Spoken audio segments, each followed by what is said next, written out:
দুনিয়াতে যত অদ্ভুত অদ্ভুত প্রশ্ন সব আপনি মুসা আলাইহিস সালামের মাথা থেকে পাবেন। বিভিন্ন বিষয়ে আল্লাহরে প্রশ্ন করতেন। সাইয়েদনা মুসা আলাইহিস সালাম আল্লাহরে বললেন, আল্লাহ আপনি আমার এমন একটা জিকির শিখাইয়া দেন যে জিকিরটার শব্দ আপনি আর আমি ছাড়া কেউ জানবে না। দিনে রাতে সব সময় এই জিকির আমি করব, আপনারে ডাকবো, কিন্তু শর্ত হলো এই জিকিরটা জানবে শুধু আপনি আর জানবো শুধু আমি। আল্লাহ বললেন, মুসা পড়ো লা ইলাহা ইল্লাল্লাহ। মুসা আলাইহিস সালাম কয়, মাবুদ এটা তো জাতীয় জিকির, সবাই জানে। আমি তো চাইছি এক্সেলেন্ট একটা জিকির, কারো কাছে নাই, শুধু আমি জানবো আর আমি পড়বো।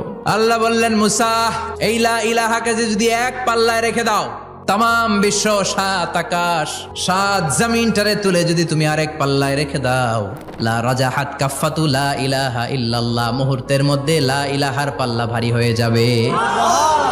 ও মুসা, তুমি যতই এক্সক্লুসিভ জিকির চাও, লা ইলাহার চেয়ে দামি জিকির আমার কাছে নাই।